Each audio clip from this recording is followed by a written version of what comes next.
this season finale definitely could have been better. Sabrina and Maurice going to jail. Karen bleeding. They literally gave us what they gave us in the teaser as a scene and said, y'all gonna take that until October. And Fatima and Zach, I don't know how I feel about their scenes in this episode. What's good, y'all? It's your good sis Erica Vane coming to you right here on Erica Vane TV with another Sistas video. In this video, we're breaking down episode 22 from season 4 titled Make Him Great, the official season 4 finale. Season 5 will premiere on BET sometime in October. The exact date has not been established or announced, but you can go ahead and hit that subscribe button, turn on your bell notifications, because once it is announced, you know I got you, and I will let you know with a video breakdown of what we can expect and any information that we receive. But we're here to talk about episode 22, so let's go ahead and get into it. I'm going to start off with, I think, the most interesting thing about the episode, which were the Zak and Fatima scenes, or basically just the Zak storyline as a whole. I was disappointed because I just didn't buy it. For Fatima to walk in on Zak and Jake talking about Tony's offer and basically like mulling it over, I was just like, okay, cool. She's gonna, if y'all watch my predictions video, because I did do a predictions video prior to this episode, I said, she is not going for that. You are not going over there. But she actually pushes him to do it. And I feel like I got a little bit turned off by the Zak and Fatima relationship when she tells him to go ahead and handle it, go ahead over there and sleep with her. Now, after watching, you get to see that she did that just so she can follow Zak over there, kind of like set him up a little bit, but not really. More so that she could follow him over there and then address Tony herself, which is cool. But I just felt like with the dialogue, it was too much on, because he gets hard looking at me and I'm that girl. And it's like, girl, we already know that. Why are you sitting up here stating your case to this old ass white woman? Why are you flexing on this geriatric ass white woman? I don't understand. It was one thing with Karen, but like, this is literally a non-factor lady that is propositioning him for sex. You also pointed out to him already, like, she could still, tell after you sleep with her. She could want more after you sleep with her. Like, you're supposed to be the sensible one, and you sitting in this damn hotel room while you do, accomplish your goal of intimidating her into not saying a damn thing, which I don't necessarily believe. I feel like if Fatima was really thinking, she would have came there with some damn legal documents and contracts saying that, like, getting her basically to sign some type of document saying that she did not do whatever with Zak. Like, that would be the smartest move, because you're trusting somebody based off of their word and off of your intimidation, and it's just like, okay, cool. And all you did was basically make this lady feel old and undesirable. And I get that it's a great intimidation tactic in the moment, but what's going to stop her 2 days from now when she's lonely again after you done dragged her about this damn divorce and kind of held over her head of like, oh, I'm going to expose you. The moment this hoe figures out that she ain't getting nothing from this man, or she has nothing to lose, guess what? She coming back to y'all's asses because she has nothing to lose. Like, I don't know. I just feel like Fatima has been smarter in episodes prior, and this season we've seen like an unraveling, I think, of her character, which I'm not mad at. Like, I'm not mad at her going to the street. I'm not mad at her calling her cousins.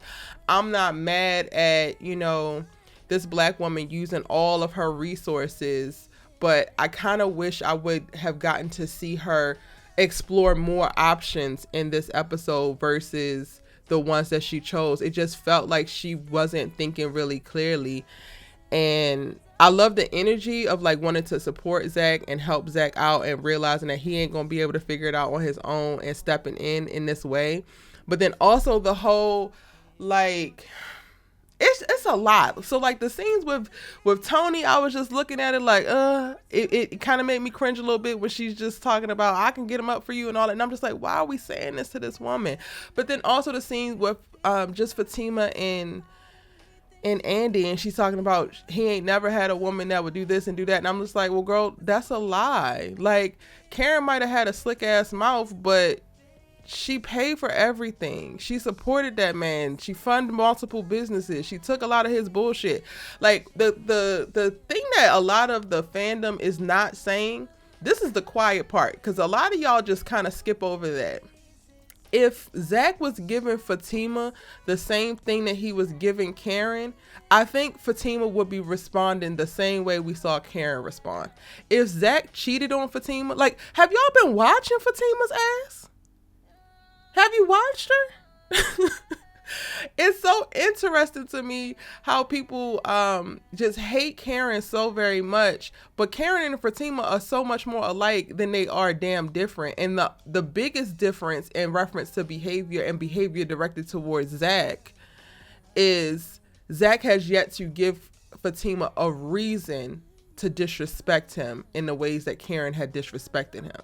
Not to say that every single time she did it, she was right to do it, but I'm saying Zac has yet to cheat on Fatima, and I would love to, well, I actually wouldn't love to see the episode because I want to see them actually make it. I feel like the situation, the relationship of Fatima started out being something that could be really great for the both of them. Right now, I'm starting to feel codependency vibes. I hate it. I hated the dialogue of Fatima standing there talking about she can make Zac great. No. This is a lie that we women have to stop telling ourselves, telling our friends, and telling our men. Yes, we can help foster an environment. We can nurture. We can provide great sunshine and nourish soil, okay? Fertilize soil for a seed to grow, but we cannot make a man do a damn thing. We cannot make him be something he is never going to be. We cannot make him want something he is never going to want. We cannot make him think things that he is never going to think. And just listening to her say this, I heard myself years past saying the same bullshit, thinking the same bullshit. And I looked at her and I was just like, damn, I hate this for you. Because this is not a space that we want to be in. And I can only imagine the thousands of fans that are watching who are totally obsessed with Fatima as a couple and are now idolizing that particular phrase from her and think that that's the goals. Like, struggle love is not the damn goals. Yes, you can make it through it. Yes, you can persevere together. No, you shouldn't just quit if you're really into somebody and it happens to be a few bumps in the road. But let's not idolize struggle love. Let's not idolize a kind of narcissistic idea that we solely can be the thing that makes the complete and utter difference in this person's life. Because in all honesty, the only thing that really makes a difference in anyone's life is them and what they choose to do as a response to the people who love them, to the environments that nurture them, to the opportunities that find them. I know we want to believe that, like, we can be the thing that makes the difference. And I've been talking about this for a while now, as, you know, people pop up in the comments and have been rallying for this conversation around Zac has changed so much. I would love to see where, because aside from his bank account, his attitude is the exact same. His disposition is the exact same. His mindset is the exact same. And I am going to make a video where I'll detail that a little bit more. We can have a further dialogue on it, because this isn't even for me about bashing Zac. Like, I have liked Zac from the very beginning of this series, even with all the BS that he was putting Karen through. And I tell people all the time in my videos, I liked Zac because I dated a Zac, and I understand the journey that he was on. I understand the feelings that he felt. I understood by way of my situation and getting to a better healed place and a forgiveness place with my situation. I understood exactly who Zac is as a character and as a person. So I have always liked Zac, but what I'm not going to do is lie because I think he's fine, or lie because I think that Fatima looks great together and now all of a sudden he's a completely changed person, when he's not. He's simply not, y'all. And that's fine too, because it's only been over the course of this series, I feel like we're only literally 2 to 3 months in reference to time, y'all. Time. Karen and Zac broke up, like officially, maybe 6 weeks ago. They had that sleep together moment 4 weeks ago. It hasn't been a lot of time. So I'm not expecting leaps and bounds in reference to growth just because his bank account has done the Dougie and multiplied itself. But that is a conversation that a lot of fans are pushing, and I don't necessarily know if we are paying attention or if we're painting pictures that we want to paint. And I don't know how I feel. I'm still processing how I feel about the whole dating potential conversation. I thought it was really dope of Andi to bring up the point of like, to let Fatima say what she had to say, but then bring up the point that this all sounds very familiar. And is he worth it? Because that's a question that I don't know if we women ask ourselves enough, like really ask and really sit with the answer to it after we can cultivate an answer for ourselves. And while in this situation, Zac may be worth it. I think I would love to see Zac as a character go through a stronger character development journey that's not tied to him constantly being hit with ridiculous life circumstances, right? Like babies popping up out of nowhere, like all of this is creating great drama, but I would love to see him have day-to-day character development moments versus these large things. Like I want to see character development that forces him to be a little bit more emotionally intelligent, to be more self-aware. As a business person now, like, is he going to pursue any type of classes or courses so that he can get a little bit better business acumen and be able to navigate in bigger rooms or boardrooms? Like, I would love to see character development across the board, actually, that doesn't rely solely on the characters being exposed to so much trauma. And again, we'll talk about that in the weeks as we are, in between seasons, and I'll create more videos to talk about specific topics with specific characters. The Zac grown video is coming because I have a lot to say on that. But again, this video is about episode 22. I was just a little bit underwhelmed and really kind of disappointed. I feel like they're really trying to serve us this ride or die narrative. And with Fatima, I'm not mad at the ride or die narrative in theory, but practically it just does not work.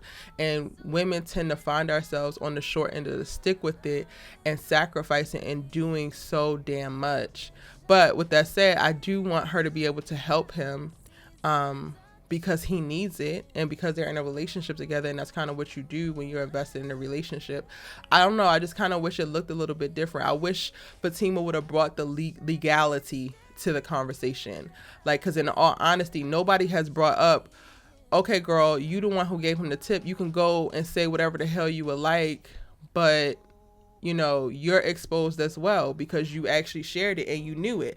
And then not only that, your husband has been doing this, so like, let's pull the cards way back on your family. Like, let's start yanking y'all's generational wealth, because this is something that y'all have done and y'all have had a history for. So we could go ahead, and while you gonna go run and tell this for this one deal that Zac did, he's gonna go and have a conversation about the 6, 7, 8, 9, 10, 20, maybe 40 last deals your husband did, and he's a bigger fish. So guess what, they're gonna actually want him. Well, they're gonna want your husband over just catching Zac because it's bigger money. It's a bigger story. Like, I would have loved to see her explore that.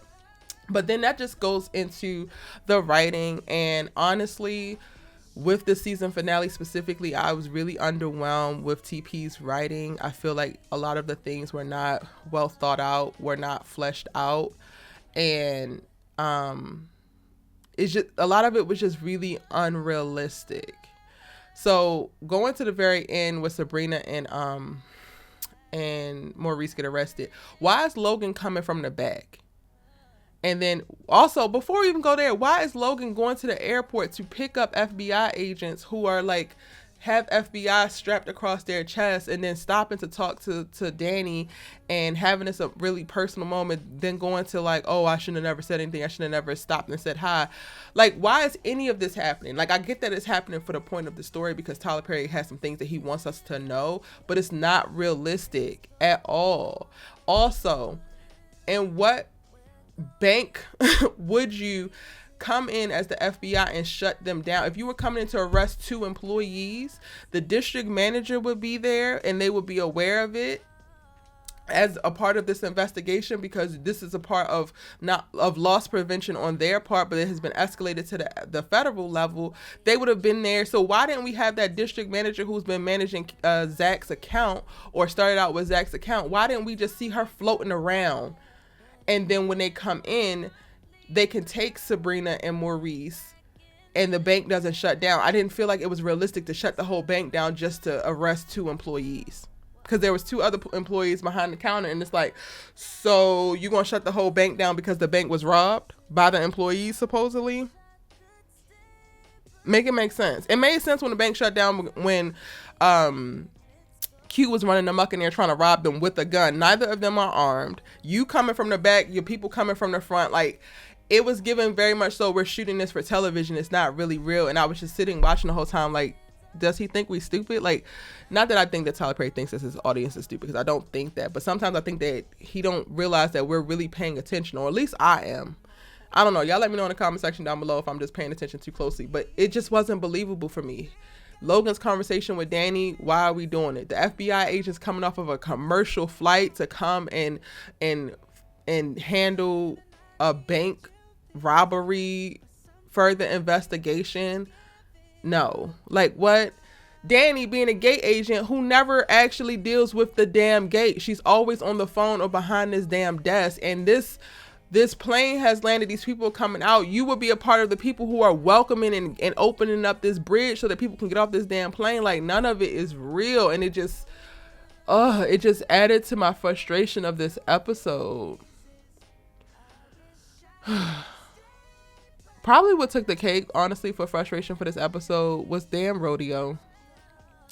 You come here, you tell her that you're going back home, and y'all, I gotta go back and watch when he first came onto the series. I know that they met at the airport and he was with his family at the time, or his sister, but I'm like, where in the hell is he from? Because wasn't you working on the farm with your family? So like, where is home that you going to? And I don't remember, and I didn't care to go look it up while I was watching.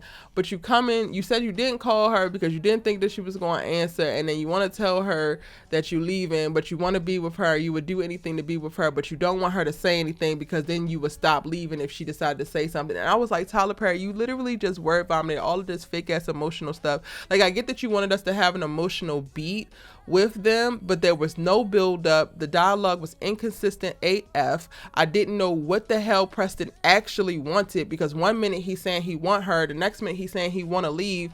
She's drumming up some emotions as if she really wants him to stay but don't want to say anything. Then she tops it all off with he running again. Girl, you've been running this entire goddamn time. You called him a racist. You out here like doing a bunch of like, no, immediately no. This Preston and Dani storyline needs to be rehabbed immediately.